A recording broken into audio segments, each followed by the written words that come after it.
Desde Palacio de Gobierno, el presidente de la República ha estado presidiendo el Consejo de Ministros desde tempranas horas y a continuación vamos a escuchar las últimas disposiciones para hacer frente a la emergencia generada por el COVID-19. Señoras y señores, muy buenas tardes. En el marco de la sesión del Consejo de Ministros, se da inicio a la conferencia de prensa del señor presidente de la República, Martín Vizcarra Cornejo. Muy buenas tardes. Tengan todos ustedes. Hoy día estamos en una reunión más del Consejo de Ministros aquí en Palacio de Gobierno. Hoy día miércoles 13 de mayo del 2020. Hemos dejado algunos días para dar este tipo de conferencias que los hacemos siempre con regular frecuencia. La última vez fue el día previo al Día de la Madre, fue el día sábado 9, donde también, en medio de un Consejo de Ministros, donde estábamos trabajando intensamente en la aprobación de decretos legislativos, dada que la oportunidad estaba por vencer el plazo, esta facultad que nos dio el Congreso de la República para poder emitir decretos ley a cargo del Ejecutivo, ¿no? Y entonces, como se vencía el día lunes, tuvimos una larga jornada el día sábado, desde temprano en la mañana hasta pasadas horas en la tarde, aprobando estos decretos legislativos que son los aportes que cada sector hace llegar al Consejo y después de una revisión rigurosa es aprobado. Y en algunos casos es desestimado también los decretos legislativos porque queremos que las normas que se den sean realmente de beneficio para la población. O sea, no es sacar normas, sean estas decretos legislativos, decretos de urgencia, decretos supremos, por darlas. O sea, se tiene que haber un pleno sustento. Entonces, hay veces las reuniones son extensas, se discuten, se analizan los beneficios, se ven qué posibles problemas podría traer una norma y si el saldo es en beneficio de la población, aquí es aprobado. Y ahí tuvimos esta conferencia donde nos dirigimos a la población. Han pasado del sábado al miércoles varios días y ayer seguramente por los días que habíamos dejado de presentarnos ante la población a través de esta conferencia, que normalmente la damos alrededor de las 12 del día, 1 de la tarde, parece que el efecto del distanciamiento ya generó alguna información falsa, hasta ya nos habían enfermado, ¿no? Que estábamos internados en una clínica, ¿no? Y entonces eso nos permite nuevamente retomar los conceptos iniciales de cuáles son los elementos básicos que debemos tener para que todos como población en su conjunto podamos afrontar de mejor manera una crisis, un estado de emergencia, una situación excepcional como la que estamos viviendo todos los peruanos. Cuando estamos en una situación límite como la que estamos, y donde nos convoca al esfuerzo consensuado, concertado de todos los peruanos, debemos tratar de dejar de lado este tipo de información. Nosotros decíamos, si algo afecta más a la población es este tipo de información falsa. Y no lo digo por esto que puede ser una anécdota, ¿no? Que el presidente esté enfermo, que esté en una clínica. Eso se aclara en 5 minutos, ¿no? Porque como me ven estoy más fuerte y más sano que al inicio de este estado de emergencia, o sea, con mayor convicción, con mayor compromiso para trabajar en favor de todos los peruanos. Ese tipo de información falsa se aclara rápido, pero hay otro tipo de informaciones que también son falsas y que a veces demora en aclarar y genera en la población ideas erróneas, ¿no? Entonces nada afecta más a el trabajo conjunto de la población que información inexacta, que información falsa.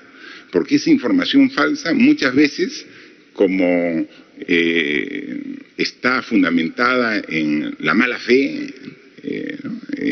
Te lleva a una situación de pesimismo en la población, ¿no? Entonces se decae el ánimo por una información que no es real, por una información que no tiene sustento en base a la verdad.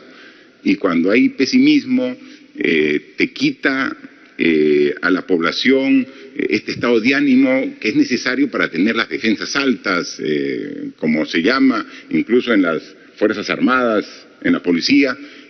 Cuando uno le pregunta ¿cómo está? Estamos con la moral al tope, ¿no? Eso es lo que se requiere, o sea, estar con la moral al tope, con problemas, con dificultades, pero estar con la moral al tope. Pero cuando hay información falsa, cuando se genera el pesimismo, se genera desconocimiento, entonces bajan incluso anímicamente las reservas que tenemos todos, y eso, por favor, evitémoslo, ¿no? Evitémoslo. Sabemos que, y son conocidos quiénes son ya los expertos en información falsa, ¿no? Están identificados cuáles son los maestros de la desinformación, ¿no? Cuáles son los doctores en pesimismo, ¿no? Dejemos de lado, ignorémoslo, vayamos siempre pensando en lo mejor para el Perú, escuchando las fuentes reales, las verídicas, de los científicos, de los profesionales, de las personas que con la mejor intención ponen siempre reparo y también la crítica cuando algo se hace mal, y hay que escucharlos y hay que corregirlo, ¿no? Pero no pues información falsa que tanto daño hace a todo el país. Por eso, en contraposición a esos valores o antivalores que hay que rechazar y descartar, son los que tenemos que usar, ¿no? Y los que requerimos es disciplina, ¿no? Hemos dicho de que países con sociedades más ordenadas y disciplinadas encaran mejor este tipo de situaciones críticas, ¿no? Entonces nosotros también, y creo que en estos 2 meses estamos siendo más disciplinados, ¿no? Al comienzo se tomaba la situación un poco a broma, un poco a exageración, pero creo que fruto de la experiencia vivida por todos y cada uno de los ciudadanos, vamos aprendiendo y vamos realmente valorando que el respeto al bien común, a las normas que deben regir a todos, que es la disciplina, nos da los mejores resultados. Y adicionalmente a la disciplina es la perseverancia, ¿no? Aquí lo dijimos al inicio y lo repetimos ahora, ya casi 60 días después del inicio de este estado de emergencia, que esto no era una carrera así a lo loco, cortita, no, este es una maratón de largo aliento, que solamente si tenemos la fuerza, la resistencia, la perseverancia, vamos a llegar a la meta que es el bienestar de la sociedad. Y eso es lo que estamos haciendo, y eso es lo que está haciendo la población, ¿no? Y entonces en esta etapa última de este estado de emergencia, tenemos que ratificar todo lo bueno que hemos hecho, que es bastante, e ir corrigiendo lo que tenía defectos, que también lo reconocemos. Y entonces en esta etapa final que tenemos que todos colaborar, tenemos que incidir en los puntos más críticos, ¿no? Y lo dijimos cuando ampliamos el estado de emergencia. Hay 3 puntos críticos que debemos trabajarlos de mejor manera en nuestro barrio, en nuestra organización, en nuestro distrito, en nuestra región, en el país, ¿no? Dijimos, son los sitios donde se concentra y se aglomera la gente, ¿no? Que son el transporte urbano, ¿no?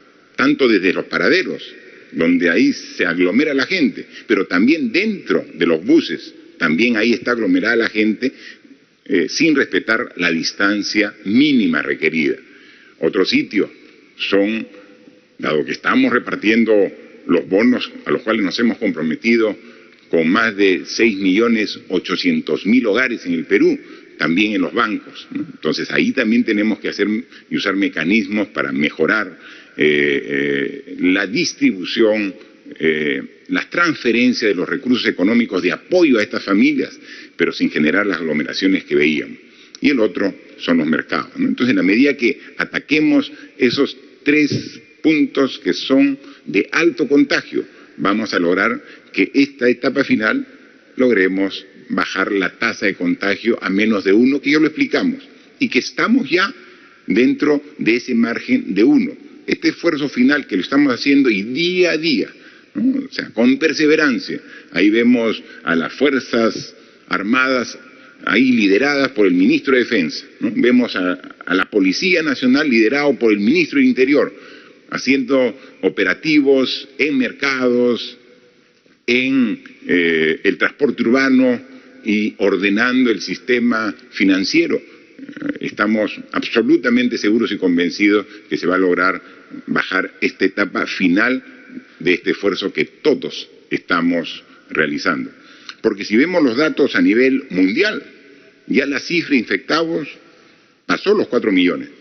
Ya van más de 4.300.000 ciudadanos en el mundo que tienen el virus, ¿no? Y todavía esos son los que han pasado la prueba y tienen la verificación científica que ya tienen el virus. Porque hay un número muy importante que tienen el virus, pero no han pasado la prueba, y entonces muchos de ellos asintomáticos y siguen contagiando, ¿no? Y lo más lamentable es que a nivel mundial ya estamos bordeando las 300.000 víctimas del COVID-19. 295.000, para ser exactos, personas en todo el mundo que ya han fallecido a causa de esta pandemia, ¿no? Entonces es sumamente relevante. En el Perú las cifras son muchísimo menores, pero igual tenemos que preocuparnos para ya estabilizar y, como ya indican los análisis hechos por nosotros dentro del gobierno, pero también por investigadores privados, independientes, de aquí del Perú como de diferentes gremios científicos en el mundo, ya el Perú llegó al tope, a la cima, y comienza ya este nivel lento, pero nivel de descenso, que es lo que habíamos estado esperando, ¿no? En el Perú hemos hecho un gran esfuerzo en este último mes y hemos muestreado más de 553.000 personas, ¿no? O sea, imagínense, más de 500.000 de peruanos ya han pasado por una prueba. Unos prueba molecular, otros prueba rápida, pero más de 500.000, 553.302, de los cuales a la fecha tenemos 76.306 que dan positivo, es 13.8 del total, y podemos apreciar que de esos 76.000 con el virus, 6.979 están hospitalizados, y de los cuales requieren asistencia de ventilación mecánica en las unidades de cuidados intensivos, 806 pacientes. Recuerdan que hace pocas semanas hablábamos de 200, 250, 300 pacientes y teníamos una capacidad de 400, 450. Conforme iba aumentando la demanda de camas de hospital y la demanda de camas en las unidades de cuidados intensivos, nosotros un esfuerzo adicional íbamos aumentando la oferta, ¿no? Hoy día le pedimos al Ministro de Salud que nos haga el estado actual de la situación de camas UCI y camas hospitalarias a nivel nacional. ¿Cómo estamos? Y son dos gráficos bien importantes que nos permiten también anunciar a la población un esfuerzo adicional que estamos haciendo y que está recogido en un decreto de urgencia que hoy hemos aprobado aquí en Consejo de Ministros para dar un salto adicional de oferta, de respuesta hospitalaria para las personas que siguen siendo infectadas y que requieren hospital y que luego requieren también, en algunos casos extremos, las necesidades de atención de las unidades de cuidados intensivos. A ver, veamos este cuadro. A ver, son dos cuadros que pueden graficar y ahí pueden ver ustedes en las cámaras, en las pantallas de su televisor. Esto es respecto a UCI. Respecto a camas UCI, a la fecha ya superamos las 1000 camas UCI a nivel nacional. Eso fue una meta que nos pusimos, ¿no? Dijimos, vamos a superar las 1000 camas UCI, ¿no? Hoy nos reporta el ministro Víctor Zamora, ministro de Salud, de que tenemos 1002 camas UCI. Claro, como lo hemos anunciado, 806 ya están usadas, están con pacientes, y tenemos 196 todavía disponibles a nivel nacional. Ahí siempre tenemos que decir claramente, hay algunas regiones donde la disponibilidad es de una o ninguna, ¿no? El caso específico de Lambayeque, de Piura, prácticamente ya no tienen camas UCI. Entonces uno puede decir, pero si hay 196, sí, pero están distribuidas en otras regiones. Y ahí es donde estamos trabajando, no solamente con una visión nacional como país, sino una visión regional. Donde falta, estamos atendiendo y llevando mayor respuesta del Estado, ¿no? Y si vemos un siguiente cuadro, ahí vemos más o menos cuál ha sido la trayectoria en hospitalización general y en camas UCI en particular, ¿no?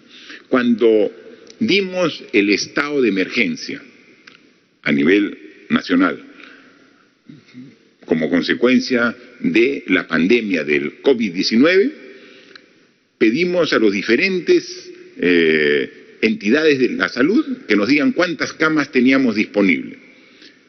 Eso es el 15 de marzo, a mediados del mes de marzo. Hace 2 meses teníamos 2000 camas de hospitalización, 2000 camas de hospitalización. Ahora, en todos estos 2 meses, con un esfuerzo del MINSA, de los gobiernos regionales, de las Fuerzas Armadas, de la policía, con un esfuerzo también de salud, que tienen todos sumando camas disponibles, tenemos a la fecha 9.905 camas para hospitalización para pacientes infectados con el COVID-19, ¿no? Eso es lo que tenemos. Hemos subido de 2.000 a 9.905. Sin embargo, tenemos una disponibilidad de 2.900 camas UCI de las 9.900 que tenemos. Entonces, podría el incremento de pacientes rápidamente llegar a las 9.905. ¿Qué cosa hemos aprobado hoy en Consejo de Ministros? Aumentar la oferta de 4.886 nuevas camas de hospitalización. En el transcurso de las próximas 2 a 3 semanas tenemos que incorporar, no solamente en Lima, sino a nivel de las regiones donde van aumentando la cantidad de pacientes que requieren las camas de hospitalización, estas 4.886, para llegar a una oferta de 14.791. Es decir, nuestra meta ahora es bordear las 15.000 camas disponibles para pacientes COVID. Y eso lo estamos trabajando a través de una norma que hoy hemos aprobado. ¿Y cómo vamos a trabajar en las unidades de cuidados intensivos? Empezamos primero al inicio, el 6 de marzo, cuando se dio el primer caso, teníamos tan solo 100 camas UCI. Cuando ya dimos el estado de emergencia, buscamos en los diferentes hospitales y llegamos a tener una disponibilidad de 276 camas UCI. Hoy tenemos 1.002 camas UCI y queremos que en un plazo corto aumentemos en 232 camas UCI adicionales para llegar a 1.234 en las próximas semanas. Así que esa es la meta y ese es el objetivo. O sea, tenemos que aumentar la cantidad de camas hospitalarias y camas UCI para poder atender a la cada vez mayor cantidad de pacientes que requieren de atención en un hospital. Adicionalmente a ello, ya se ha dado la disposición por parte del Ministerio de Salud para que el primer nivel de atención de salud se abra a nivel nacional. Porque cuando se dio esta disposición de estado de emergencia, se mantuvieron abiertos los hospitales, pero los centros de salud que están en las diferentes ciudades y regiones del Perú se cerraron. Y el personal de salud con médicos, con enfermeras, con personal asistencial, se retiraban a sus domicilios. Entonces, cuando alguien sentía los síntomas y era verificado que era positivo de COVID-19, iba directamente al hospital. Cuando hemos visto que gran parte de los pacientes que van al hospital es suficiente con una atención en el primer nivel, en el centro de salud, con una atención que en un primer estadio de la enfermedad puede atenuar los síntomas y puede lograr que esta enfermedad no se agrave. Pero si la detectamos y la atendemos al inicio de los síntomas, entonces no necesita llegar hasta un hospital y menos hasta unidad de cuidados intensivos. Entonces ya ha dado las disposiciones el Ministerio de Salud para que se reactive esta primera atención de salud, que es la primera respuesta, que son cantidades, son muchos, son cientos de centros de salud que son los que van a hacer la contención para los pacientes. Ya las directivas internas ya la ha dado el Ministerio de Salud a través de toda la red que tiene a nivel nacional. Yo solamente hago público ante la población de que ya se están aperturando, se están abriendo todos estos centros de salud. Algunos ya están en servicio, otros en un proceso gradual para que puedan atender con una medicación básica, simple, en el primer estadio de la enfermedad, se puede contener y se puede lograr de que el paciente en ningún momento agrave y pueda superar esta enfermedad de una manera muy simple. Y ese es el esfuerzo. Pero los que sí van a requerir hospitalización van a tener 4.886 camas adicionales y 232 unidades de cuidados intensivos adicionales a las actuales para poder atender. Esta es la forma. Pero eso es a nivel nacional. De esta forma estamos preparando el sistema de salud de mejor manera para atender a los pacientes, ¿no? Pero lo ideal es que los pacientes no se incrementen de manera significativa. Entonces, por un lado, es el sistema de salud mejor preparado con estas medidas, que las tomamos a nivel nacional. Pero ¿cómo logramos de que los pacientes no se incrementen? Tratando de reducir los contagios. Para ello es que esta semana, de manera intensa, hemos trabajado en diversos mercados de Lima y de todo el país, ¿no? Yo quisiera que pasen un cuadro donde están solamente los mercados de Lima para que vean de manera simbólica cuál es la situación que tenemos. Miren, 11, 12 y 13 de mayo. Esta semana, lo dijimos la semana pasada, que íbamos a concentrarnos en los mercados, ¿no? Y aquí pueden ver, la semana pasada ya lo hicimos. Comenzamos, el primer mercado que fuimos a evaluar fue el mercado de Caquetá, en San Martín de Porres, y el mercado de Surquillo. Y vimos niveles de contagio del 20%, 40%. Miren, y ustedes, señores, señoras, aprecien este cuadro de 2, 4, 6 mercados de Lima que hemos evaluado solamente en estos 3 días de la semana. Condevilla, en San Martín de Porres, Ciudad de Dios, en San Juan de Miraflores, Consac, en Los Olivos, Mercado de Frutas, en La Victoria, el Mercado Micaela Bastidas, en Villa María del Triunfo y el Ermitaño, en Independencia. Hemos hecho las pruebas al personal que trabaja, que vende, no a todos, muestral. Y vemos que, por ejemplo, en Condevilla, de todas las personas que hemos evaluado, la mitad, el 50%, es COVID positivo. En Ciudad de Dios, en San Juan de Miraflores, del total de personas que hemos evaluado, el 55%, más de la mitad, es positivo con el coronavirus COVID-19. Consac, en Los Olivos, bordeando el 50%, 49% de los comerciantes evaluados, COVID positivo. Pero quien bate todos los récords es la evaluación que el ministro de Defensa con el ministro de Interior hicieron hoy día en el mercado de frutas, en La Victoria. Se han evaluado a un porcentaje importante de comerciantes y el 79% son positivos. Sí, no es un error, como usted lo escucha, 79%. Es decir, casi de cada 5 comerciantes, 4 son positivos. Esa es la realidad en el mercado de frutas. En el mercado Micaela Bastidas, en Villa María del Triunfo, 61% positivos.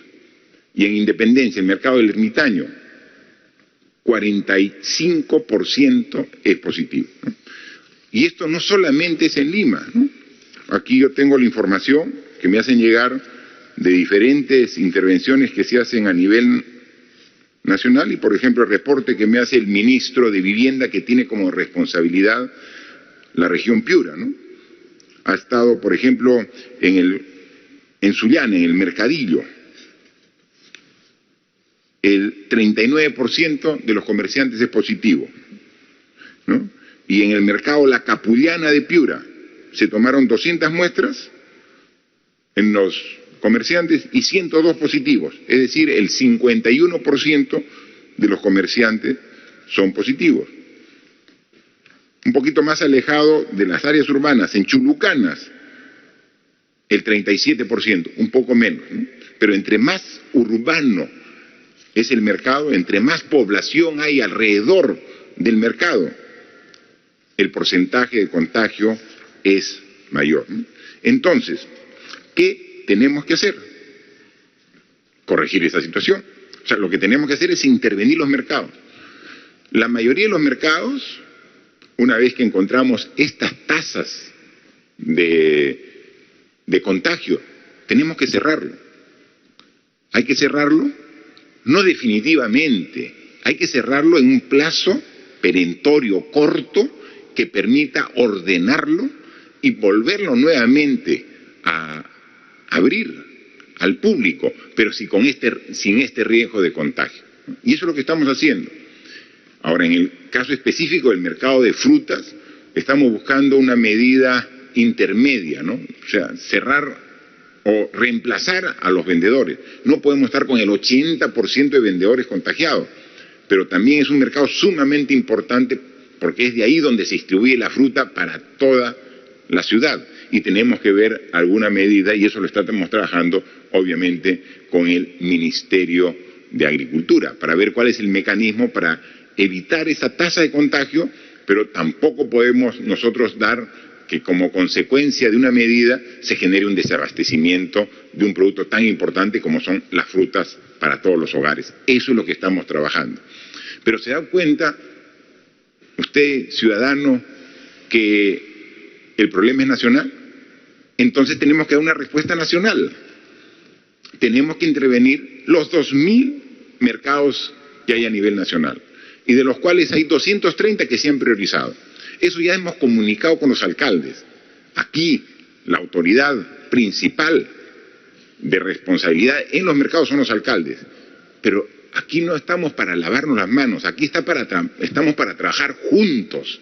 Es decir, no es tu problema, alcalde, no, es nuestro problema, es problema de la sociedad mejorar los mercados. Y entonces juntos, veamos, pero sí necesitamos el compromiso y la voluntad del alcalde para intervenir en el mercado, ordenarlo, y estoy seguro que las mismas asociaciones de comerciantes de los mercados son los primeros interesados en querer tener un mercado libre de contagio.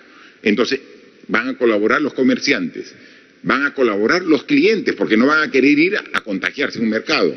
Colabora el alcalde, el municipio, colaboramos nosotros con el Ministerio de Agricultura, el Ministerio de la Producción, que es importante trabajar juntos.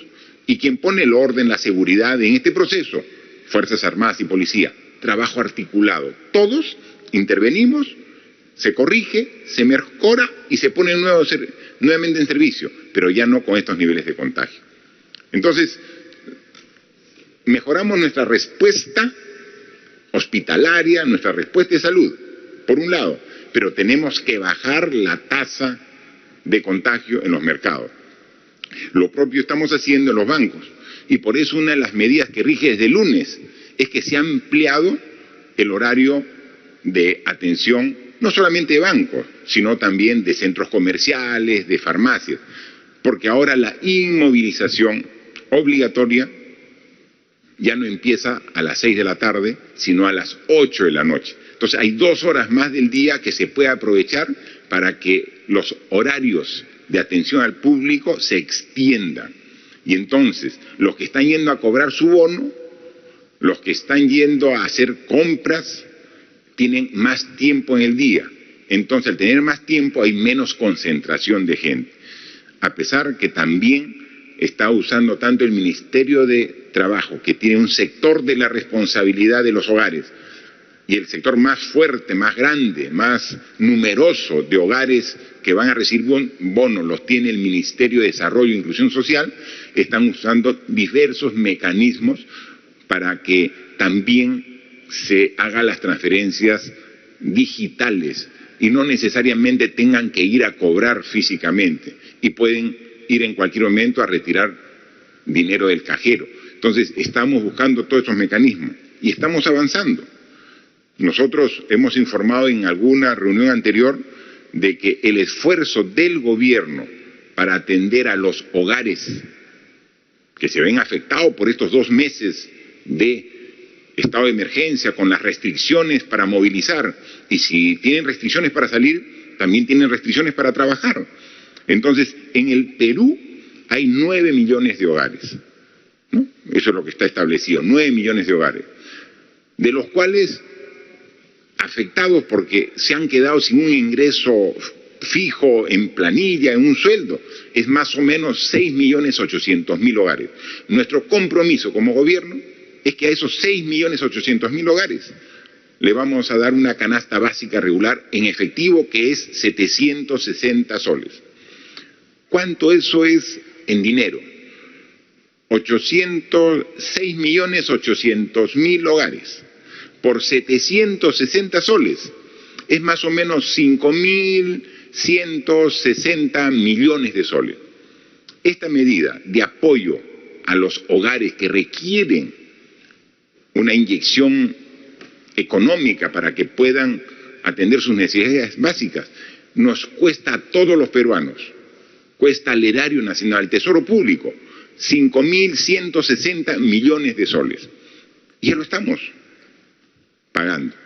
El informe que hemos recibido hoy de parte del Ministerio de Desarrollo e Inclusión Social, del Ministerio de Trabajo, es que más o menos ya, con lo que se dio en el mes pasado y lo que ya vamos dando en este mes, de este compromiso de dar una inyección económica a los hogares que necesitan del Perú, que cubre y que alcanza un monto de 5.160 millones, más o menos a la fecha de hoy, ya se han transferido alrededor de 2.000 millones de soles, que ya están en los hogares, alrededor, sumando los diferentes padrones que se han ido elaborando. Y aquí hemos pedido compromisos a los ministros, porque cuando hay necesidad tenemos que cumplir dentro de los plazos. Vamos a llegar de esos 5.100 millones a fines de mayo a haber transferido alrededor de 4.000 millones. Es decir, de aquí a fin de mes tenemos que transferir 760 a una familia, a otra familia, a otra, que sumado van a ser 2.000 adicionales.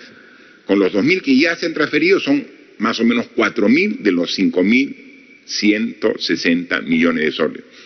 Y entonces va a quedar todavía 1.160 millones de soles. Eso se transferirá en el mes de junio para las familias que son parte de los programas sociales que han recibido ya un depósito el mes pasado, pero también son las familias que requieren un mayor trabajo de ubicación dentro de los padrones y que por eso también por su lejanía, su dispersión, estamos programando para que este pago sea en el mes de junio, la primera quincena de junio. Si se dan cuenta, el esfuerzo más grande va a recaer en este mes, ¿no? De los 5.100 y pico millones, en el mes de mayo ya van a estar en los hogares disponibles para su uso alrededor de 4.000 millones de soles. Para poder llegar hasta el último lugar, ya tenemos que usar no solamente los mecanismos de la banca, el sistema financiero, sino tenemos que ver transporte de valores, porque hay sitios donde tenemos que llegar con el dinero prácticamente en efectivo, por lo distante que se encuentra. Tenemos que usar los más de 450 tambos que tenemos distribuidos en las regiones, en los sitios más alejados, para ahí también que sean los centros de pago para esas familias, esos hogares que están alejados, dispersos, pero que también tienen que recibir el apoyo económico del Estado en este momento difícil. Y entonces, mayo va a ser el mes clave de la transferencia económica de este bono de 760. Y en junio reactivamos los comedores populares. Porque también, como estábamos en la etapa más difícil del contagio del virus, también cerraron los comedores populares. Y ahí teníamos ese gran dilema. ¿Cómo evitamos el contagio y cómo logramos que llegue una alimentación a más de 700.000 usuarios que hacen uso de los comedores populares y que ahora no pueden ser atendidos porque están cerrados los comedores populares? Entonces ya hoy también nos ha presentado la ministra de Desarrollo e Inclusión Social un cronograma para que a partir del mes de junio podamos nuevamente reactivar los comedores populares en Lima y en todas las regiones del Perú. Básicamente, la fuerza de los comedores populares está en los distritos más populosos de Lima, pero principalmente en las provincias y regiones del país. Se está coordinando ya con los alcaldes para que terminen los procesos de compra de alimentos para que de manera articulada podamos lanzar. A partir de la primera semana de junio tenemos que lanzar nuevamente los comedores populares porque es fundamental que estén en uso. Ahora, va a tener que ser con algunas características diferentes. No podemos tener concentración de gente. Esos comedores populares donde vemos mesas llenas de comensales no pueden haber. Entonces, son las personas que cocinan, mayoritariamente señoras que son las que cocinan, que irán, y obviamente ahí el MIDIS va a tener todo el apoyo para que tengan la protección para evitar el contagio de las personas, las señoras que cocinan, y a la vez que eviten contagiar al resto.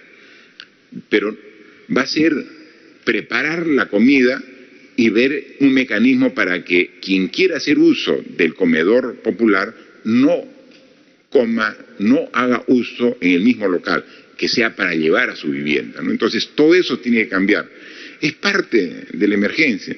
Hemos dicho que vamos camino a una nueva normalidad, que cuando pase esta epidemia, como que va a pasar, la normalidad no va a ser como la previa, va a ser una nueva normalidad, y eso tenemos que irnos acostumbrando, porque si no tendría que desaparecer los comedores populares. ¿Y cómo vamos a quitar ese apoyo a la clase más necesitada, a la población más vulnerable? De ninguna manera. Tenemos que continuar y al contrario, tenemos que fortalecer los comedores populares, pero un sistema diferente para evitar que también sean foco de contagio, y eso va a ser también a partir del mes de junio. Entonces, mayo es lo fuerte, es el bono, y junio comenzamos con comedores populares. Hacer recuerdo de que como todos saben, este virus no reconoce fronteras, ni las fronteras externas territoriales del país, ni las fronteras internas. Y entonces el virus está presente en todas las regiones del país. No hay una sola región que no tenga el COVID-19, pero hay regiones que sí tienen mayor compromiso y tienen mayor daño y mayor efecto de esta epidemia en su región. Estamos trabajando intensamente para poder atender ello. y estamos con una visión nacional y viajando permanentemente a las regiones, delegando las responsabilidades a los ministros para que puedan verlo, ¿no? El fin de semana, por ejemplo, el ministro de Relaciones Exteriores estuvo en Tumbes con las autoridades regionales viendo cómo se está afrontando la enfermedad y qué se puede mejorar. El fin de semana ha estado en Piura el ministro de Vivienda, ¿no? Y él ha estado con el gobernador regional, con autoridades, con el sector de salud para ver qué se puede mejorar, ¿no? Y ahí estamos viendo y trabajando.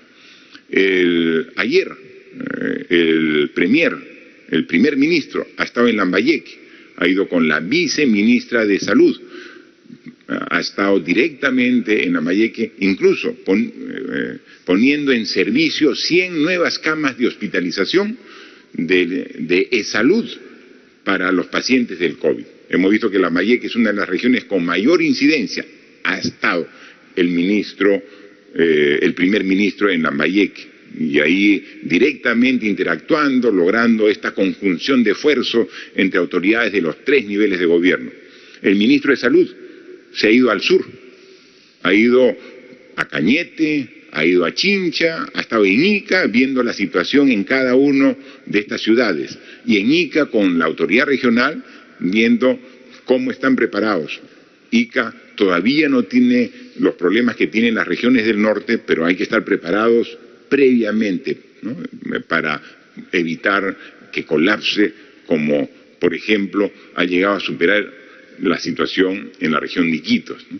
Iquitos, todos sabemos, la capital de Loreto es una ciudad que por su lejanía y su falta de transporte tiene una serie de problemas de abastecimientos y que se han vivido y se han sufrido y se sigue sufriendo en esta etapa. La ministra Rocío Barrios, que es la ministra de Producción y que tiene a cargo esa región, va constantemente, y ahí con los propios loretanos, con las autoridades que están ahí en Quito, juntos haciendo todo el esfuerzo para poco a poco superar esta difícil situación en Quito. Solamente en la última semana se han hecho 22 viajes de un puente aéreo para ir atendiendo las necesidades. Se han trasladado alrededor de 90 toneladas de apoyo en medicinas, en equipamiento. Estamos llevando, ante el déficit de provisión de oxígeno en Quito, estamos llevando balones de oxígeno desde Lima en avión para atender a la población. Se está adquiriendo, hay una planta de oxígeno que se adquirió a través de una colecta con una muestra de solidaridad de la población a través de la iglesia. Nosotros apoyamos con el avión de la Fuerza Aérea para llevarlo, y con ello se está mejorando, pero esa planta es pequeña. Estamos llevando más plantas de oxígeno para poder suplir esa gran necesidad de oxígeno que requieren los pacientes que están en la ciudad de Iquitos. Estamos trabajando, estamos insistentemente preguntando y requiriendo información porque sabemos que es crítica la situación de Iquitos, pero tenemos que atender las necesidades. Y han habido una serie de pacientes muy delicados que también han sido trasladados a la ciudad de Lima, a cargo algunos viajes de salud asumidos por salud, algunos de la empresa privada que también han colaborado. Nosotros hemos dispuesto del propio avión presidencial para que vaya a Iquitos y traiga a personal principalmente asistencial de salud, ¿no? Sin distingos, médicos, enfermeras, técnicos, los que realmente requieran y que puedan también resistir el viaje, porque en algunos casos es complicado y arriesgado un viaje en condiciones críticas, y entonces con el visto bueno de los directamente profesionales, los expertos, se han hecho traslados en todo este tipo de vehículos aéreos, aviones. Así que seguimos trabajando y vamos a ratificar. Mañana, pasado mañana, seguimos cubriendo las diferentes regiones del país. Se viajará a La Libertad, a Ancash, la libertad, el responsable es el ministro de Transportes, Ancas, el ministro responsable es el ministro de Educación, que va a estar en Ancas, se va a ir a Arequipa, hay que viajar nuevamente a Pucallpa, a Ucayali, ¿no? Porque también tenemos que ir verificando, porque esas 4.886 camas que se van a habilitar, camas de hospitalización para el COVID, son para las diferentes regiones que están siendo priorizadas en este momento, ¿no? Ahí tenemos que se van a instalar, por ejemplo, en Piura, vamos a poner 500 camas, rápido. En 2-3 semanas tienen que haber nuevas 500 camas en Piura para atender a los hospitalizados y 40 UCIs nuevas, adicionales a las que tiene, ¿no? En Lambayeque se tiene previsto 344, ¿no? Por ejemplo, en Loreto, Iquitos, 300 camas nuevas, es lo que se ha aprobado hoy día a través de un decreto de urgencia, con el presupuesto para que en el menor tiempo posible se puedan instalar. En Ancas tenemos 200 camas que están en la parte de costa de la región Ancas, en Chimbote, y en Huaraz tenemos 120 camas, ¿no? Ucayali igual 190, ¿no? Son condiciones similares las de Iquito, la de Pucallpa, entonces tenemos que también 190 camas dentro de las que se han considerado, ¿no? Y también ya se comienza a trabajar algunas camas en la región Arequipa, Cusco, para también con previsión tener. Entonces ese es el esfuerzo que estamos trabajando en todas las regiones del país, algunas con mayor control, otras al límite por las características propias, porque se han hecho una evaluación, por ejemplo, en el mercado de Belén, en Iquitos, ¿no? Y de la muestra que se tomó, prácticamente el 100% estaba contaminado. ¿Se da cuenta? Entonces, ese nivel de contaminación de la población es el que se refleja en el requerimiento hospitalario, ¿no? Y entonces la respuesta no llega a alcanzar la demanda cuando llegamos a niveles de contagio como los que se ha tenido en Iquitos, ¿no? Y entonces, bueno, ahora no estamos para ver por qué se contagiaron, por qué no se cumplió. Eso ya es parte del pasado. Lo que tenemos que hacer ahora es esforzarnos al máximo en la capacidad de respuesta y llevar ayuda y lo que sea necesario, médicos, equipos, material, personal de salud para que puedan atender. Así que seguimos trabajando con este mismo esfuerzo para ver la situación en las regiones que tienen la mayor complicación, ¿no? Este esfuerzo para aumentar 4.886 camas hospitalarias, de las cuales 232 son camas UCI en las regiones que hemos anunciado, suma un monto aproximado de 392 millones de soles para poder invertir en todo ello, ¿no? Ese es el esfuerzo que estamos haciendo. Hay que seguir trabajando con el esfuerzo inicial sin decaer. Siempre habrá gente que querrá bajar el ánimo. Esto lo hemos dicho que podemos asimilarlo comparativamente como una guerra, ¿no? Donde el enemigo es el virus, ¿no? Ese es el enemigo, ¿no? Y hemos visto que como en toda guerra, aquí también ocurre lo que sabe ocurrir en guerras convencionales, que salen los famosos generales después de la batalla, ¿no?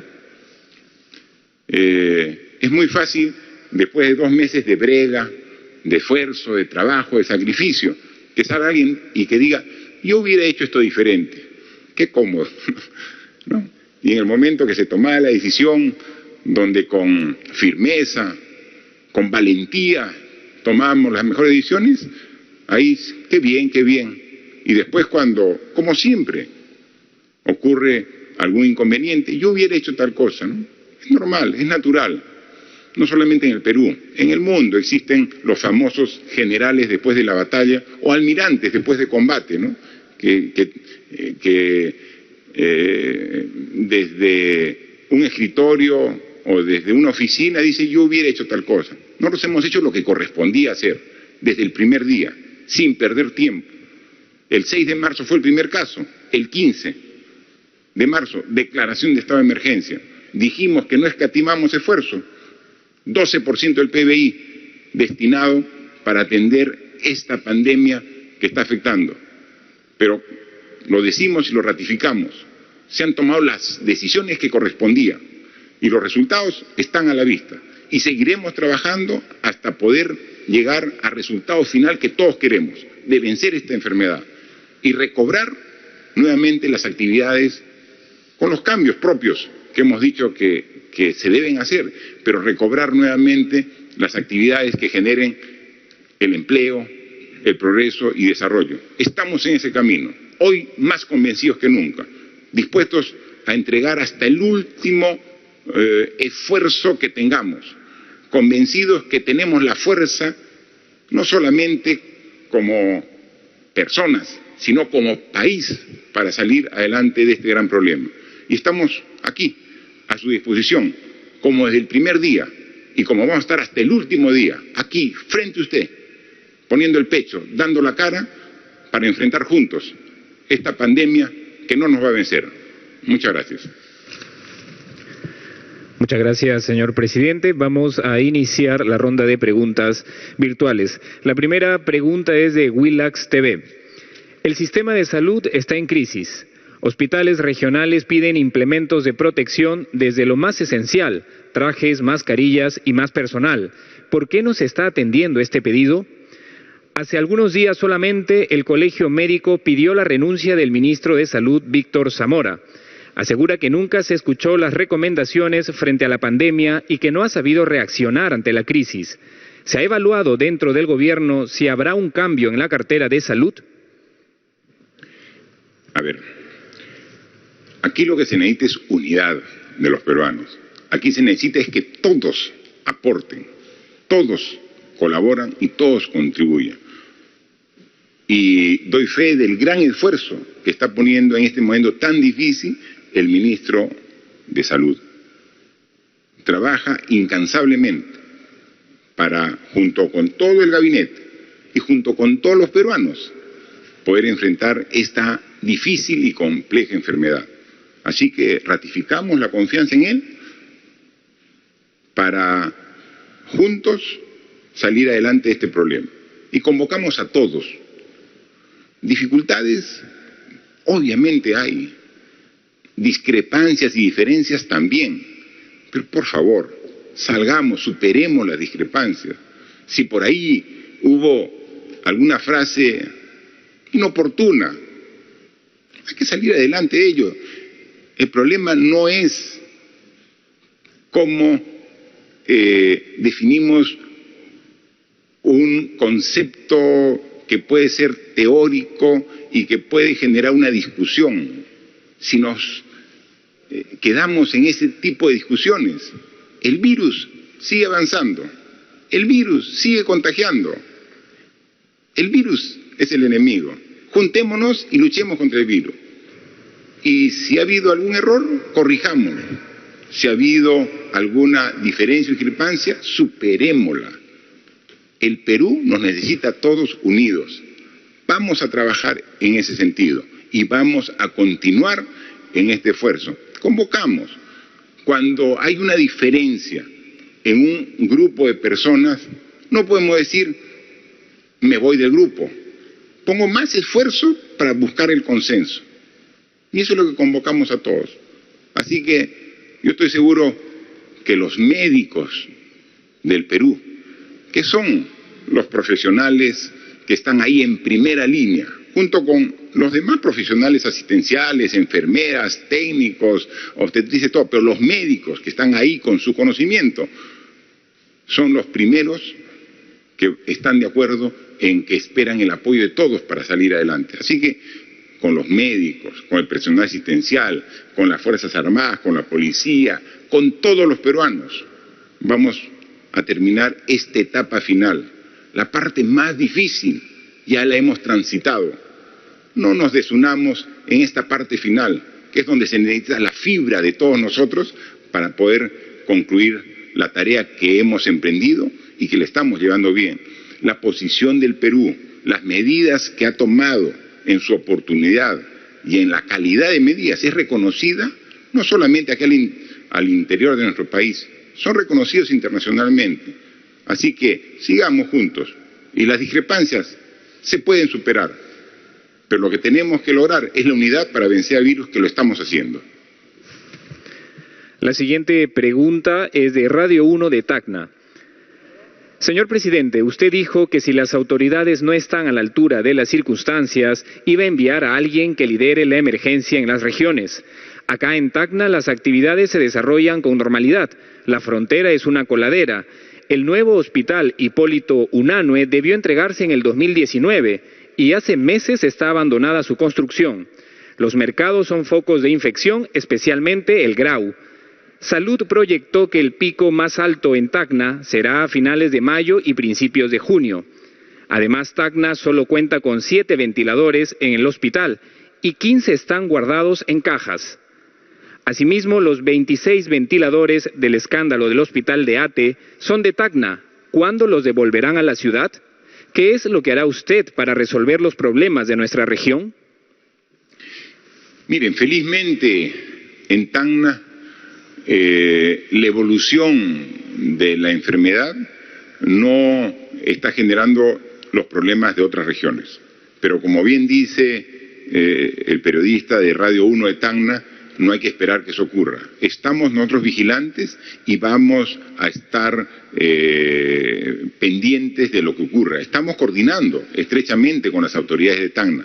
Vamos a disponer que el ministro responsable de Tacna pueda nuevamente viajar para atender todas estas inquietudes. No tenga ningún temor en Tacna.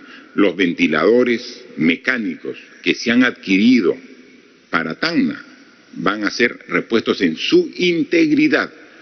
Obviamente, por una cuestión de oportunidad se están usando donde ahorita se requieran, pero recuerda que nosotros hemos adquirido 450 ventiladores, que esos están en proceso de llegada.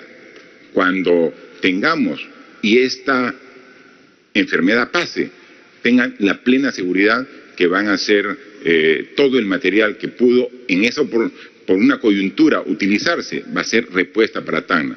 Y al igual que ustedes, estamos también nosotros preocupados por la pronta culminación del hospital Hipólito Unanue para Tacna. Es un gran hospital que está en construcción, pero como muchos otros, hoy día hablábamos del hospital de Cañete, de Chincha y de Pacasmayo, que están en construcción y que están parados con problemas judiciales o arbitraje. Vamos nosotros aquí, hoy día, hemos dicho, a buscar una norma para facilitar la culminación de esos hospitales, porque independientemente de los problemas administrativos y legales, lo más importante es que se concluyan y se pongan en servicio a la población.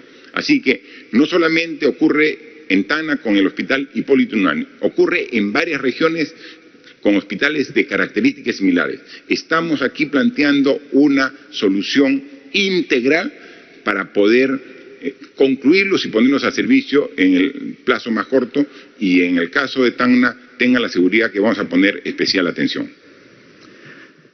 La siguiente pregunta es de Latina.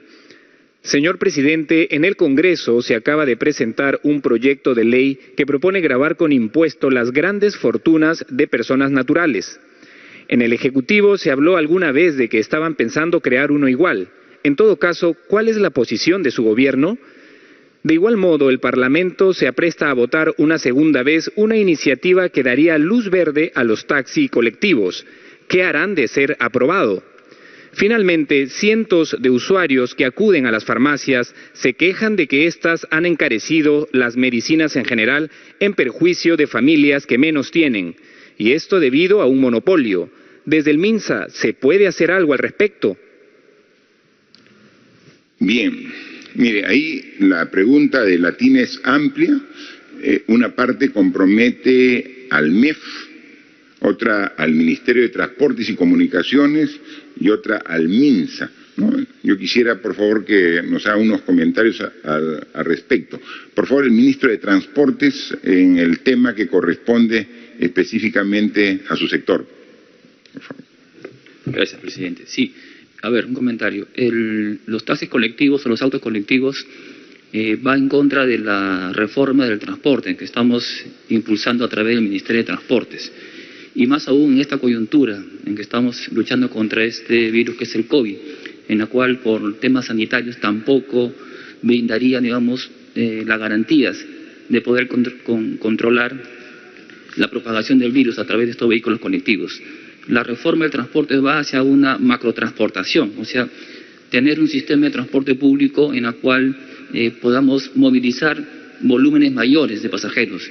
Va en contra, obviamente, de esta estrategia de ir hacia una macrotransportación a través de una reforma de transportes. No va en línea con impulsar vehículos menores de poca capacidad. En tal sentido, esta propuesta no va en línea ni siquiera con la reforma de transportes, no está alineada con las políticas sanitarias del Gobierno y del Ministerio de Salud, ni tampoco con, digamos, la estrategia de poder evitar una propagación del virus a través de estos vehículos menores. Muchas gracias. Por favor, el Ministro de Salud, si fuera. Efectivamente, señor presidente, lo que hemos notado es un incremento de los precios de los medicamentos y los insumos. Para eso estamos utilizando dos estrategias que esperamos, por supuesto, que sean efectivas y reducir el impacto en los bolsillos de nuestros compatriotas. La primera estrategia es que nosotros como Estado salgamos a comprar más y mejor. De hecho, eso lo estamos haciendo en los equipos de protección personal. En solo cerca de 50 días nosotros hemos aumentado el volumen de compra de 5 millones de unidades de equipo de protección personal a 25 millones de equipos de protección personal que estamos distribuyendo en todo el país, y estamos proyectando dentro de un mes aproximadamente duplicar la cantidad de equipos de protección personal que vamos a distribuir entre nuestros colegas del equipo de salud. En segundo lugar, la otra estrategia es fortalecer las capacidades de su salud para hacer la vigilancia y el control de los establecimientos privados que en algunos casos hacen abuso de su posición de dominio en el mercado. Estas dos estrategias combinadas deben hacer reducir los precios. He puesto el ejemplo de los equipos de protección personal, pero también lo estamos haciendo, por supuesto, con los medicamentos, los insumos y las drogas que nosotros usamos para esta enfermedad. Ya en otras oportunidades esto ha dado excelentes resultados. Sin embargo, en el caso de un mercado tan volátil como el nuestro, estamos monitorizando su efectividad. Señor presidente, solamente un minuto. El día de ayer fue el Día Internacional de la Enfermería. Quisiera mandar con su permiso, un saludo a todas las colegas y los colegas enfermeras y enfermeros del país que están duramente trabajando contra esta enfermedad, y hoy día es el Día del Químico Farmacéutico, a quien también hago extensivo mi saludo. Gracias, ministro. Efectivamente, ayer también recordando el apoyo y el compromiso que tienen las enfermeras y enfermeros también de manera virtual, hice el saludo, pero ahora directamente sé su compromiso y el rol fundamental que tienen en el sistema de salud. Así que gracias por todo su apoyo. Está además saber de que su compromiso es permanente y son un factor fundamental en el trabajo que todos realizamos en esta etapa tan difícil que estamos viviendo. Por favor, la ministra de Economía y Finanzas. Gracias, presidente. Nosotros, en el marco de la emergencia, estamos dando respuestas rápidas, pero también tienen que ser respuestas que sean responsables. Nuestra apuesta como Ejecutivo es dar algunas respuestas rápidas, pero también abordar los problemas estructurales, como fue nuestra posición en el caso de la reforma de pensiones, que lamentablemente me acabo de enterar que la Comisión de Economía ha archivado el proyecto de ley que enviamos.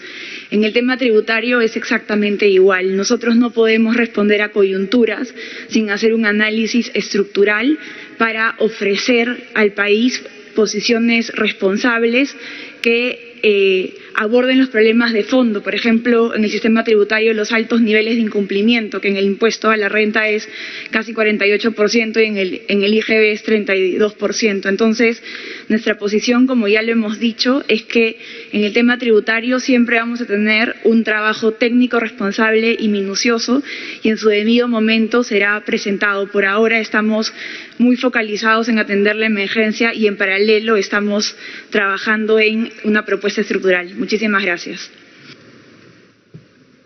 Por favor, Premier, a ver si... Sí, presidente, gracias. Quería complementar un comentario hecho por la ministra de Economía. Acabamos de informarnos de que en el Congreso de la República un proyecto que con mucho entusiasmo impulsamos desde el Poder Ejecutivo, que es la reforma integral del sistema de pensiones, acaba de disponerse de su archivo sin ninguna profundización de los contenidos y alcances en los cuales se sostenía esta iniciativa. Creo que los momentos actuales en los que estamos compartiendo como país reclama mucha madurez, mucha ponderación, y tenemos que tener la mejor disposición para responder como Estado. Usted bien lo ha enfatizado, señor presidente, no estamos en la circunstancia de acudir a confrontaciones. Los gestos políticos cuentan y suman mucho. Hay una ciudadanía que está expectante de cómo su clase dirigente, sus autoridades reaccionan. A efecto de ello, no nos quedamos meramente en esta norma. Ya hubo la intención, hace una semana atrás, de poner en la agenda el tema relacionado a los colectivos, como bien lo ha argumentado el señor ministro de Transportes. Y hay una serie de iniciativas que con legítimo derecho seguramente los proponen los señores congresistas, pero que están trastocando un principio elemental que es la división de poderes, las competencias. Y las competencias tributarias, económicas, son exclusivas y excluyentes del Poder Ejecutivo. Me permito hacer este comentario para reclamarle, como demócrata, al Congreso de la República que en la toma de decisiones lo haga pensando en el país y no en una circunstancia coyuntural. Sí, solamente no está más recordar que el actual Congreso tiene muy poco tiempo en funciones. Hace pocos meses, el 26 de enero, fue electo. Y fue electo con mucha emoción y expectativa de la población, que había manifestado su desazón y su rechazo al comportamiento del anterior Congreso. El actual Congreso está ocupando un espacio, es un poder del Estado y que debe honrar los compromisos que asumió ante el pueblo en el proceso electoral que finalmente los llevó a asumir el cargo. Todo el respeto para ellos como autoridades y como primer poder del Estado, pero le solicitamos democráticamente, le solicitamos al Pleno, al Congreso en su conjunto, a la institución, que ponderen sus acciones buscando lo mejor para el país. Ellos saben qué cosa es lo mejor para el país, qué acciones llevan a ese objetivo, ¿no?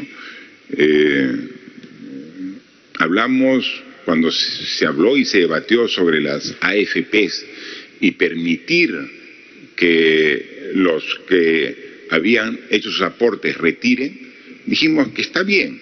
Nosotros incluso también planteamos el retiro de parte de los aportes de las personas que más requerían para poder salvar esta situación de emergencia.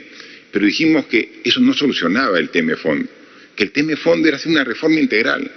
Y nos comprometimos con ustedes, con la población, con la ciudadanía, a hacer una reforma integral del sistema de aportes, el sistema de pensiones, ¿no? Porque finalmente todos vamos a llegar a viejos, todos, unos más rápido que otros. Y cuando lleguemos a esa edad, necesitamos un ingreso que nos permita atender nuestras necesidades, después de haber tantos años aportado. El sistema pensionario de nuestro país tiene una serie de errores y de incongruencias. Tal es así que ha sido necesario de que se cree un sistema de ayuda, un programa social, Pensión 65, para gente que está completamente desatendida. Tenemos una ONP que no tiene la pensión adecuada, tenemos una AFP que no se maneja adecuadamente. Y entonces, para darle un tratamiento integral, ¿cómo integramos Pensión 65 con ONP, con AFPs? Pensando en la vejez de todos los que han dado su vida trabajando, aportando por el Perú. Planteamos, y sin ni más discusión, hoy día archivan el proyecto de reforma integral. Entonces, ¿estamos actuando a favor de todos los peruanos? ¿Queremos el bienestar? Por favor, solamente con la responsabilidad y con el respeto que merecen, actuemos en beneficio de la población. Hemos planteado un proyecto de ley para bajar el hacinamiento que hay en los penales, en las cárceles del Perú. Nosotros, con las medidas que podemos nosotros como Ejecutivo, vamos a llegar a 1000 internos que van a tener en los próximos días ya su libertad. Los que se puede, los que están en nuestro alcance. Han salido personas, damas, mujeres embarazadas que están con sus niños. Hemos sacado un grupo de internos que iban a salir, sus sentencias ya estaban en los próximos meses por cumplirse. Entonces estamos adelantando para que de una vez salgan, para bajar el nivel de hacinamiento que hay. Pero tenemos más de 30.000 internos que están en calidad de procesados y que ahí debería haber una forma para que el Poder Judicial pueda rápidamente actuar y poder disminuir esta carga en los penales. Hemos trasladado un proyecto de ley en ese sentido. O sea, esos son los proyectos de ley que queremos que discutan, que son los de necesidad para la población, y no proyectos como el de los peajes, que solamente iban dirigidos a un sector de carga pesada, para un tiempo muy acotado, y generando algunos problemas de inconstitucionalidad que dijimos, ¿no? Entonces, aquí estamos todos para trabajar juntos. Y nuevamente extendemos nuestra voluntad, extendemos nuestros deseos de trabajar juntos con el Congreso. Pero yo creo que esa decisión de archivar el proyecto de ley que nosotros hemos trasladado al Congreso para hacer un proyecto de reforma integral del sistema de pensiones, que se archive, no es pensar en el bien de todos los peruanos. La siguiente pregunta es de RN Radio y Televisión Yurimaguas, Loreto. En Loreto, la región más grande del país, la pandemia del COVID-19 nos trae la alarmante cifra de 850 fallecidos, estadística que comprende a las provincias de Requena, Ucayali, Contamana, Ramón Castilla, la Triple Frontera, Loreto Nauta y Alto Amazonas. Entre los fallecidos se cuentan a 12 médicos, 7 en ventilación mecánica y 193 médicos contagiados. La extensión geográfica de la región hace imposible que solo el sector salud asuma el control de esta pandemia. Se necesita que la zona del río Tigre, el río Corrientes y el Bajo Amazonas, la contención lo asuma también la Marina de Guerra. Tenemos los barcos pías y buques, que muy bien podrían asumir un rol protagónico en esta emergencia. Loreto amerita un trato diferenciado. Necesitamos oxígeno, medicamentos, indumentaria para el sector salud, además de pruebas rápidas y moleculares.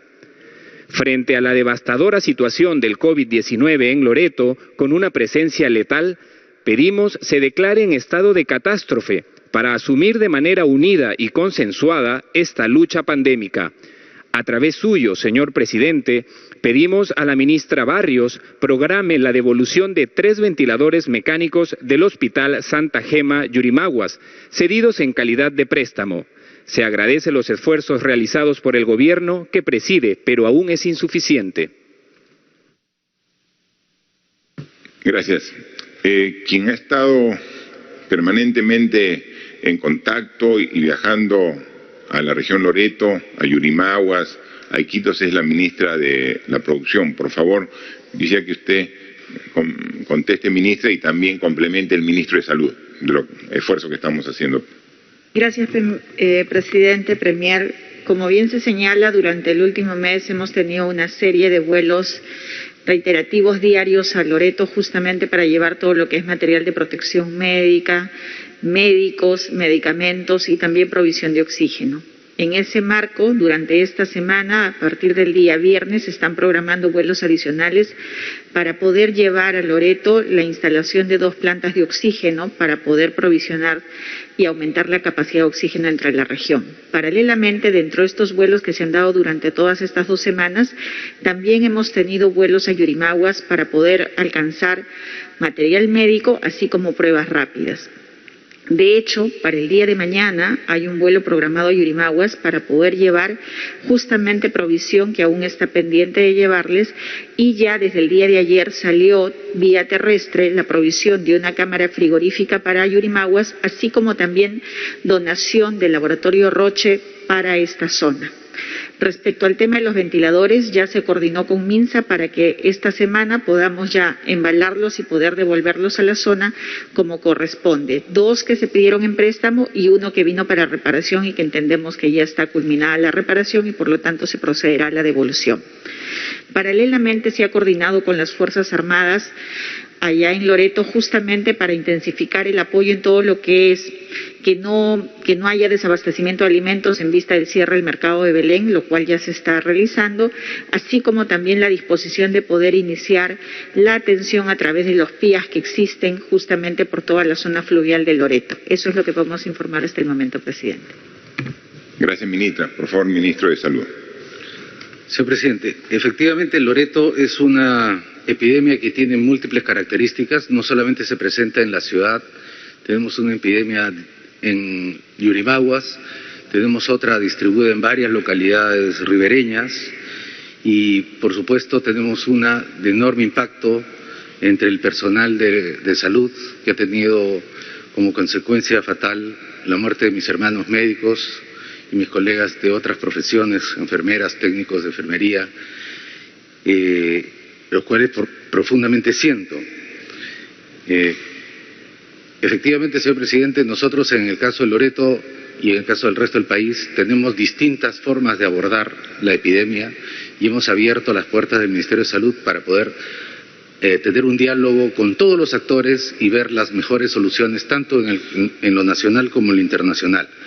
La movilización para apoyar Loreto incluye, por ejemplo, últimamente se está transportando una planta desde Arequipa, una planta de oxígeno, una donación importante que ya está rumbo a Loreto como un esfuerzo nacional. Me sumo, por supuesto, señor presidente, a su llamado y a los colegas del Colegio Médico. Los invito a poder tener un diálogo y seguir sumando. El día de hoy podemos tener una reunión en la noche, escuchar sus propuestas, que las he venido escuchando por otros medios, que las podemos dialogar, porque nuestros hermanos de Loreto y del resto del país estamos enfrentando la mayor epidemia de la humanidad y la segunda epidemia de mayor devastación en este continente después de 1492. Solamente hermanados, solamente juntos podemos enfrentar a este virus bajo el lema de la salud nos une. Gracias. Por favor, premier. Presidente, sí hay una precisión que es recurrente en distintos espacios. Nosotros como gobierno ante esta enfermedad hemos dispuesto las medidas económicas, sociales, institucionales y normativas que se consideran necesarias. Y aún las que se pudieran dar, las vamos a dar. Sin embargo, estamos sometidos a un orden constitucional. Mucho se habla del estado de catástrofe o del estado de calamidad. Y son medidas ajenas al orden jurídico peruano. Eso se puede dar en Chile, se puede dar en España, porque así lo tiene constitucionalizado. En el contexto jurídico peruano, de acuerdo al artículo 137 de la Constitución, solo existen dos estados de excepción: el estado de sitio y el estado de emergencia. El estado de emergencia tiene temporalidad, no puede ser mayor a 60 días, prorrogable, como lo venimos haciendo, y también circunstancias prácticas. Una puede ser la grave perturbación de la paz, o otra puede ser un estado de catástrofe. Nosotros hemos decretado el estado de emergencia por grave perturbación de la paz, que en el fondo tiene la misma dimensión o impacto cual si fuera estado de catástrofe. ¿Y qué nos faculta? Nos faculta a tomar las medidas, en principio restrictivas de las libertades, medidas de urgente aplicación para poder contrarrestar cuanto antes los impactos o efectos de esta enfermedad. Es decir, las medidas jurídicas que hemos tomado están apegadas al orden jurídico preexistente en nuestro país. Gracias, señor presidente. La quinta y última pregunta es de Radio Yarabí de Arequipa. Señor presidente, somos una emisora que se caracteriza por recoger la participación ciudadana y en tal sentido han sido nuestros oyentes quienes han querido dirigirle estas consultas. El Comando COVID regional ha cerrado los grandes mercados de la ciudad y suspendido el transporte, pero esto ha generado desorden y desabastecimiento de mercados locales. ¿Qué sugiere su gobierno para evitar estos efectos contraproducentes? ¿Se viene coordinando con los Comando COVID regional? Además, hay preocupación porque hasta el momento no se asigna el bono independiente. ¿Cuándo se entregarán las tablets para estudiantes?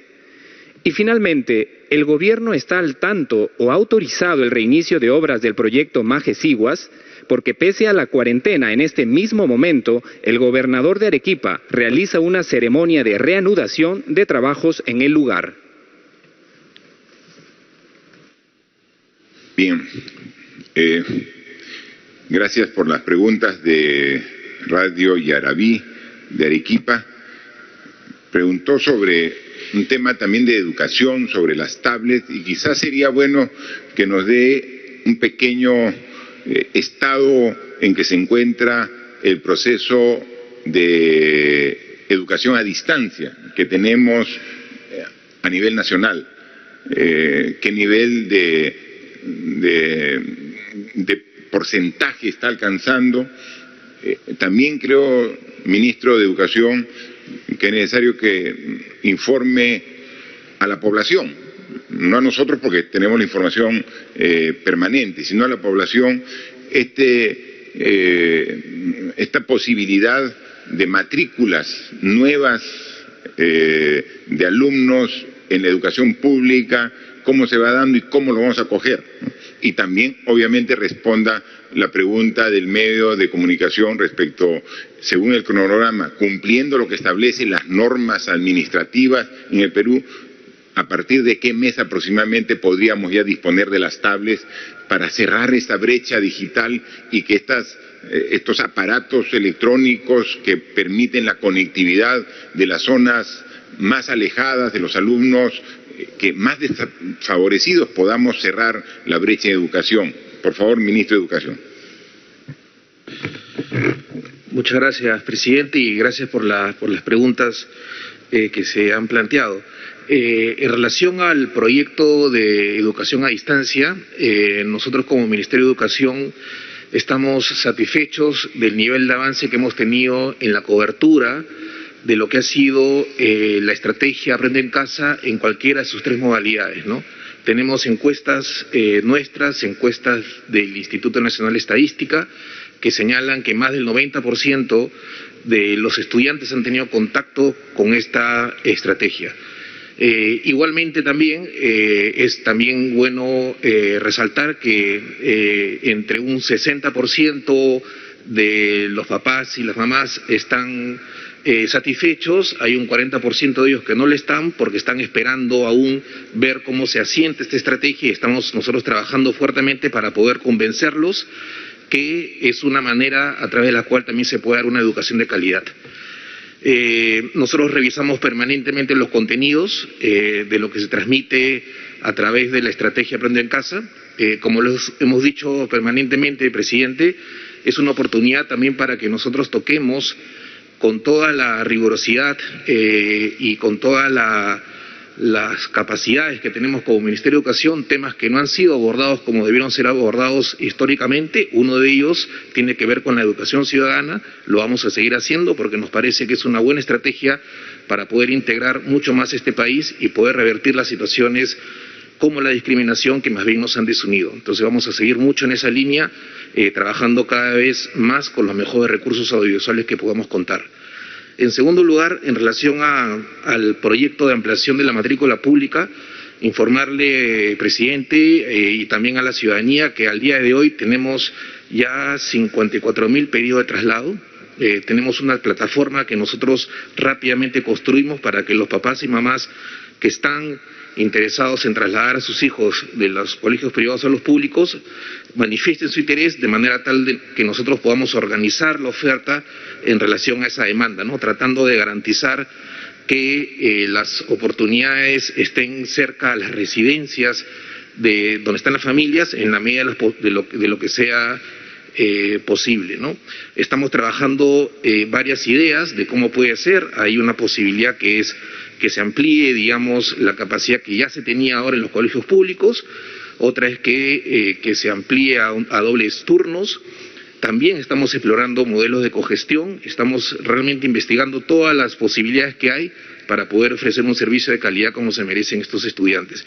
Nuestra apuesta en relación a la educación privada sigue siendo que papás, mamás e instituciones educativas privadas lleguen a acuerdos, que se restablezca el clima de confianza y que en los casos en los cuales, más allá, digamos, de la transparencia, de que efectivamente ha habido reducciones de pensiones, hay papás y mamás que no pueden pagar porque la situación económica efectivamente es dura para ellos, nosotros estamos poniendo esta alternativa de traslados a los colegios públicos. En tercer lugar, en relación a las tablets, presidente, nosotros estamos terminando este mes el primer hito que tiene que ver con preparar los mejores contenidos pedagógicos que podamos ofrecerle a esta población que no ha tenido la oportunidad históricamente de acceder a ellos. Esa es una tarea muy importante. No queremos simplemente distribuir las tablets sin que tengan un buen contenido pedagógico, porque de ese contenido pedagógico depende mucho el cierre de la brecha digital y la igualdad de oportunidades en materia de educación.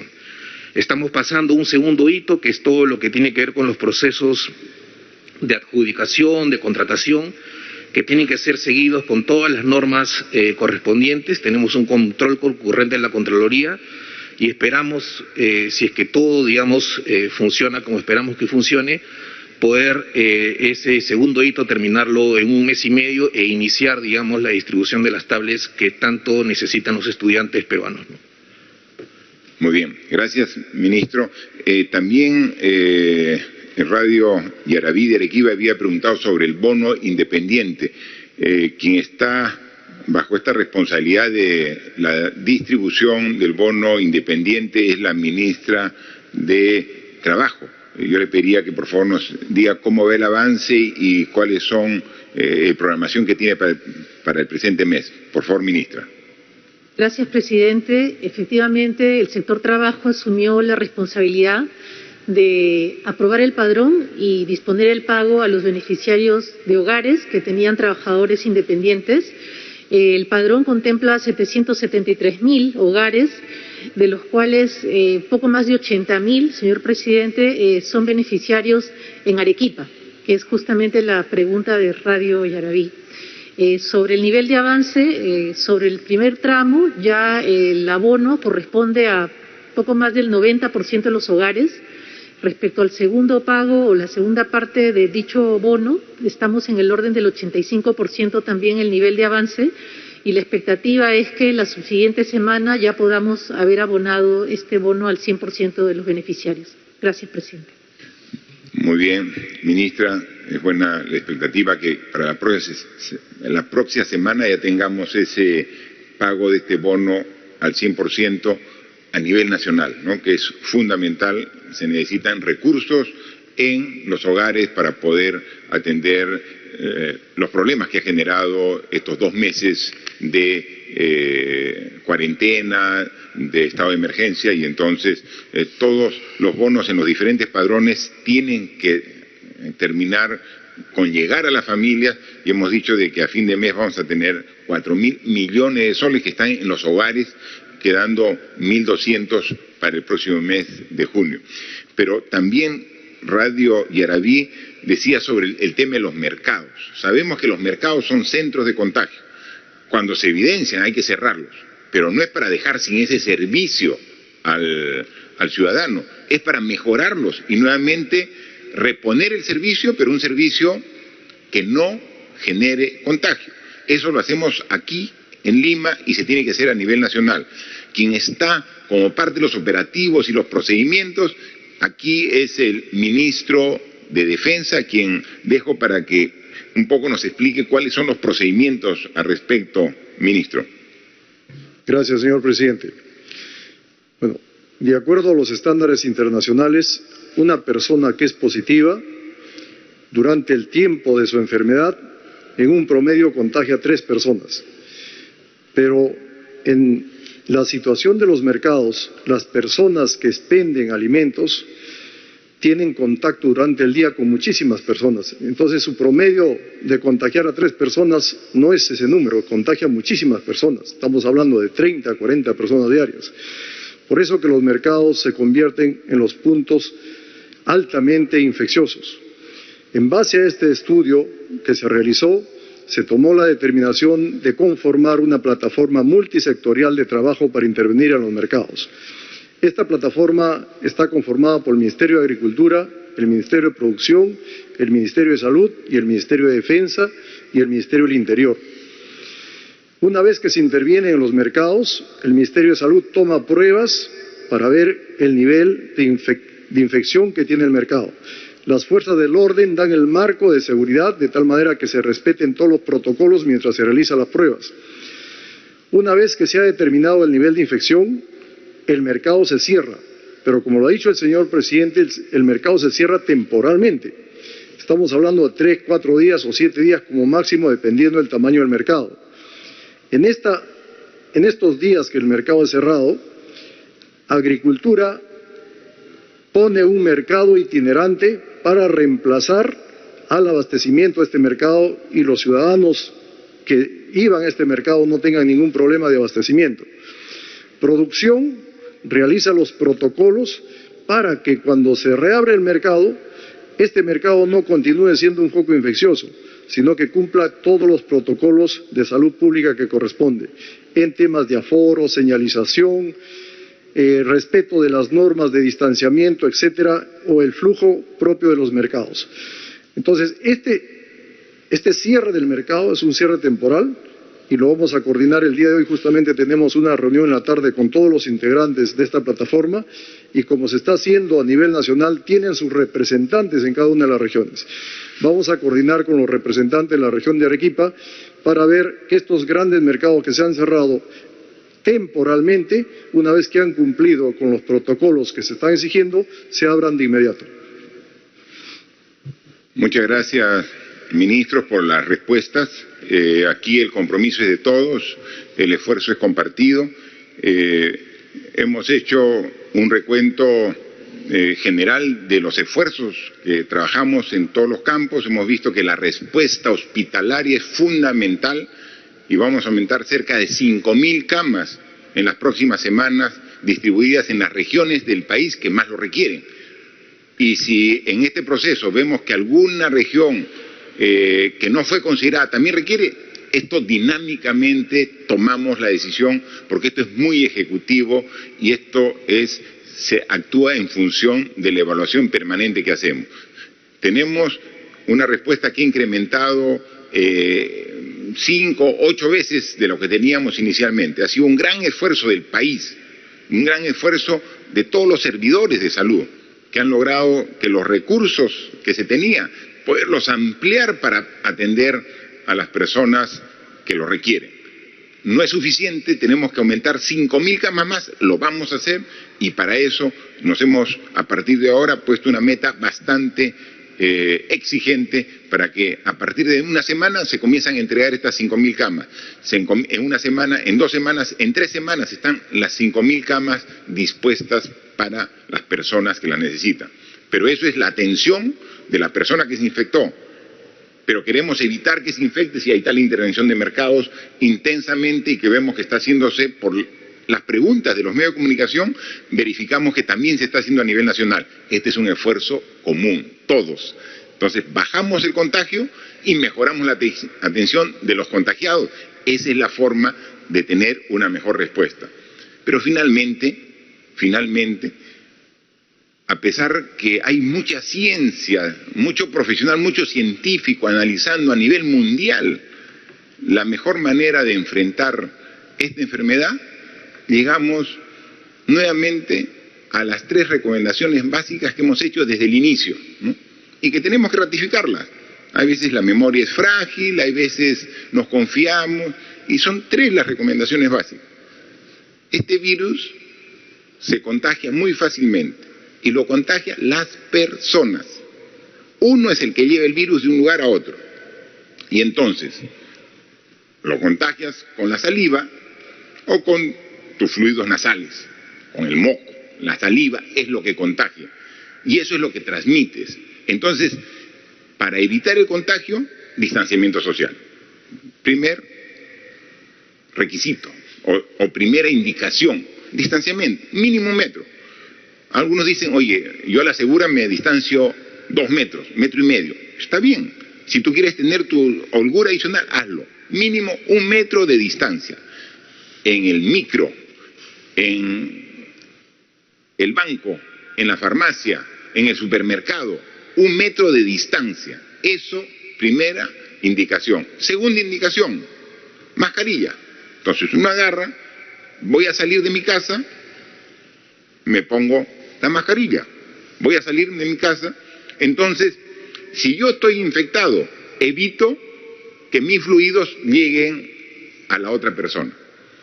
Si el otro está infectado, evito respirarlos o poder yo contaminarme. O sea, mascarilla fundamental. Mascarilla. Salgo de la casa, voy al banco, mascarilla. Estoy en el ómnibus, mascarilla. Estoy caminando rumbo a la farmacia, mascarilla. En todo momento, mascarilla. Hemos comprado 10 millones de mascarillas fabricadas aquí de tela, lavable, para poder ver. O sea, no es necesario una mascarilla. El personal de salud necesita mascarillas especiales, que con esfuerzo se le da, pero a la población son mascarillas que se pueden, incluso uno mismo confeccionar, que es una barrera física. No transmito ni permito que me transmita. Entonces, 1, distanciamiento social. 2, mascarilla. Ya tengo una barrera, ya estoy protegido. Y 3, como yo agarro el celular, agarro el pasamanos, el manubrio, agarro la baranda, ahí puede estar el virus. Lavado de manos. Agua y jabón.